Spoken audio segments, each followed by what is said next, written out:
Assalamualaikum warahmatullahi wabarakatuh.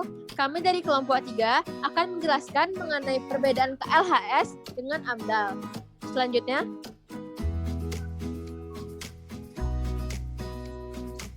sebelum itu saya sebagai moderator akan memperkenalkan anggota kelompok 3.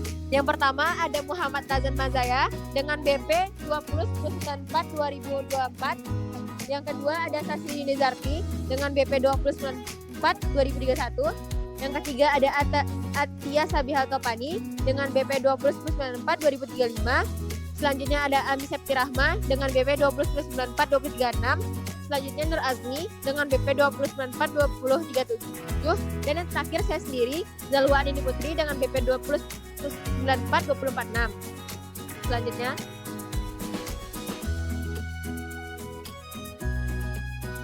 pada presentasi kali ini akan ada 3 bahasan pokok. Yang pertama mengenai perbedaan KLHS dan AMDAL.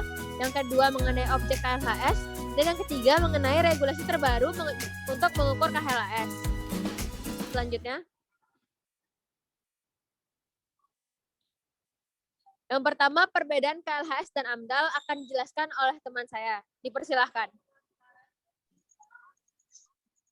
Baik, saya akan menjelaskan mengenai kajian lingkungan hidup strategis atau yang dikenal dengan KLHS.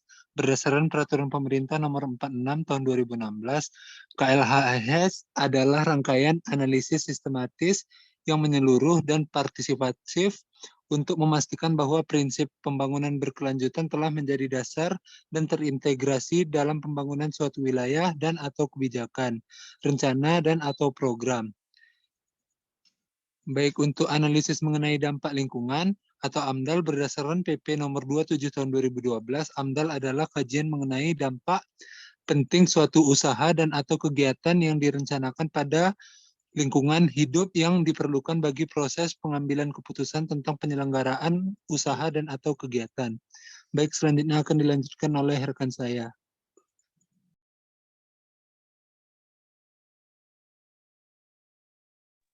Untuk selanjutnya saya akan menjelaskan mengenai bagan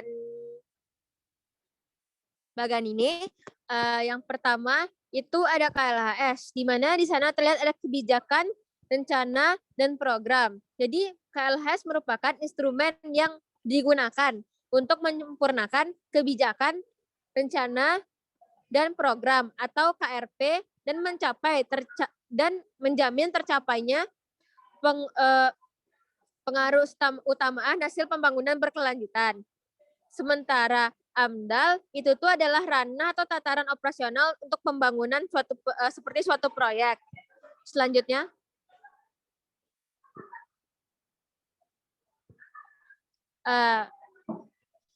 Nah, pada tabel ini terdapat beberapa perbedaan dari AMDAL dan KLHS.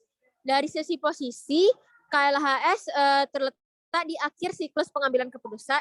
AMDAL terletak di akhir siklus pengambilan keputusan, sedangkan KLHS pada hulu siklus pengambilan keputusan. Selanjutnya untuk pendekatan, AMDAL cenderung bersifat reaktif, sedangkan KLHS cenderung proaktif. Selanjutnya untuk fokus analisis, AMDAL fokus pada identifikasi, perakiraan, dan evaluasi dampak lingkungan. Sedangkan KLHS pada evaluasi implikasi lingkungan dan pembangunan berkelanjutan. Selanjutnya ada dampak kumulatif. AMDAL itu tuh amat terbatas, sedangkan untuk KLHS peringatan dini atas adanya dampak kumulatif. Selanjutnya untuk titik berat telaahan, untuk AMDAL itu tuh mengendalikan dan meminimalisir dampak negatif. Sedangkan KLHS memelihara keseimbangan alam dan pembangunan berkelanjutan. Selanjutnya untuk alternatif, AMDAL itu terbatas jumlahnya, sedangkan untuk KLHS banyak alternatifnya. Selanjutnya untuk kedalaman, AMDAL itu sempit, dalam, dan terinci, sedangkan untuk KLHS itu luas dan tidak terinci. Selanjutnya untuk deskripsi proses, pada AMDAL proses dideskripsikan dengan jelas dan mempunyai awal dan akhir. Sedangkan KLHS itu proses multipihak dan tumpang tindih komponen.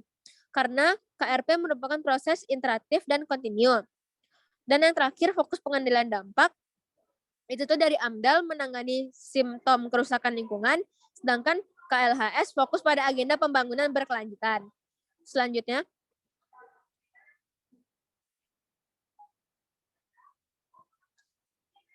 Selanjutnya adalah objek KLHS yang akan dijelaskan oleh teman saya. Kepada teman saya dipersilahkan. Selanjutnya saya akan menjelaskan mengenai objek KLHS. Adapun objek KLHS merupakan segala hal mengenai kebijakan, rencana, dan program atau KRP dalam suatu wilayah yang terkait dengan lingkungan hidup berkelanjutan. KLHS adalah mengintegrasikan prinsip-prinsip pembangunan berkelanjutan yang meliputi prinsip lingkungan, prinsip sosial, dan prinsip ekonomi. Hasil akhir dari KLHS adalah rekomendasi yang diintegrasikan ke dalam dokumen KRP yang dikaji, sehingga rekomendasi KLHS adalah bentuk intervensi terhadap KRP yang dikaji, dan merubah dari KRP yang tidak berkelanjutan menjadi KRP yang berkelanjutan. Artinya, jika KRP yang sudah di KLHS diimplementasikan akan menjamin keberlanjutan lingkungan, sosial, dan keberlanjutan ekonomi di wilayah pembangunan bersangkutan. Next. Adapun objek KLHS yang pertama merupakan pemerintah pusat, yaitu Rencana Tata Ruang Wilayah, merancang Rencana Pembangunan Jangka Menengah Nasional atau RPJMN. Kemudian ada Rencana Pembangunan Jangka Panjang Nasional atau RPJJP. Selanjutnya akan dijelaskan oleh rekan saya. Baik, selanjutnya untuk objek KLHS ada dari provinsi, di mana itu ada rencana tata ruang wilayah provinsi, kemudian ada rencana tata ruang kawasan strategis provinsi, yang ketiga ada rencana zonasi wilayah pesisir dan pulau-pulau kecil, yang keempat ada rencana pengelolaan wilayah pesisir dan pulau-pulau kecil, yang kelima ada rencana pembangunan jangka panjang provinsi. Kemudian yang keenam, ada rencana pembangunan jangka menengah provinsi. Yang ketujuh, ada rencana pembangunan pusat pertumbuhan ekonomi tingkat provinsi. Yang kedelapan, ada rencana perubahan, peruntukan, dan fungsi kawasan hutan tingkat provinsi. Dan yang terakhir, ada kebijakan, rencana, dan atau program yang berpotensi dampak dan atau risiko lingkungan hidup provinsi atau lintas kabupaten kota. Kemudian untuk objek KLHS ketiga ada kabupaten dan kota, yaitu meliputi yang pertama ada rencana tata ruang wilayah kabupaten kota, yang kedua rencana tata ruang kawasan strategis kabupaten kota, yang ketiga rencana detail tata ruang kabupaten dan kota, kemudian ada rencana tata ruang kawasan perkotaan, yang merupakan bagian wilayah kabupaten, rencana pembangunan jangka panjang kabupaten atau kota, dan terakhir ada rencana pembangunan jangka menengah kabupaten atau kota. Selanjutnya akan dijelaskan oleh rekan saya.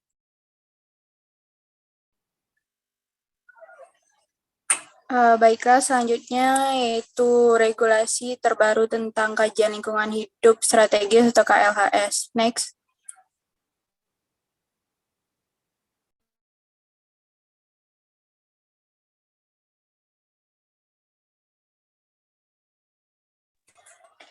Yang pertama yaitu ada Permendagri nomor 67 tahun 2012, yang kedua ada PP nomor 46 tahun 2016, dan terakhir yaitu Undang-Undang nomor 11 tahun 2020.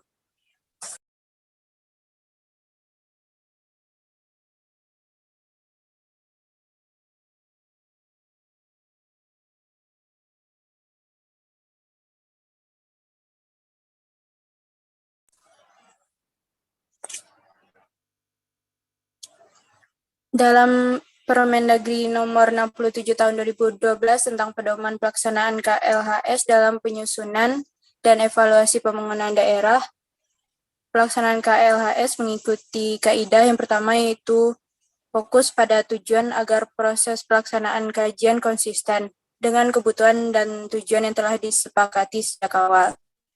Kemudian relevan dengan keputusan yang berujung pada pengambilan keputusan sejalan dengan isu pembangunan berkelanjutan.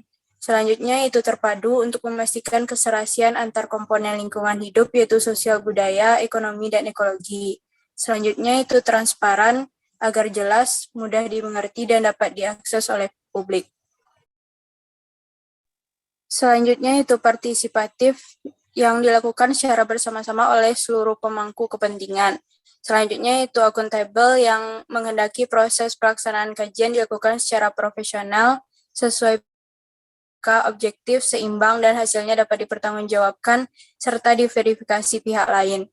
Selanjutnya itu iteratif, kajian dapat terbuka untuk dikaji ulang, diperdalam analisisnya, dan dilakukan revisi. Dan terakhir yaitu evaluasi diri, menghendaki proses pelaksanaan kajian dilakukan dengan tidak diserahkan kepada pihak ketiga. Untuk PP nomor 46 tahun 2019 tentang cara penyelenggaraan kajian lingkungan hidup strategis, itu pada peraturan ini KLHS adalah rangkaian analisis yang sistematis, menyeluruh, dan partisipatif untuk memastikan bahwa prinsip pembangunan berkelanjutan telah menjadi dasar dan terintegrasi dalam pembangunan suatu wilayah.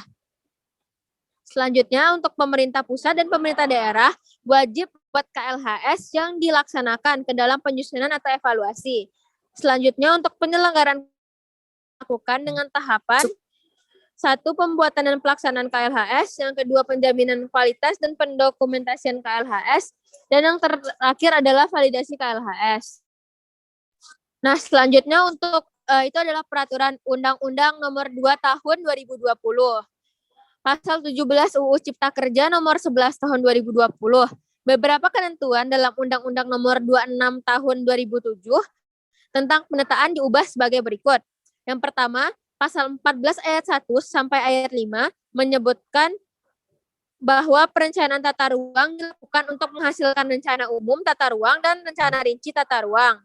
Yang kedua, salah satu rencana rinci tata ruang adalah rencana detail tata ruang atau RDTR kabupaten atau kota. Selanjutnya,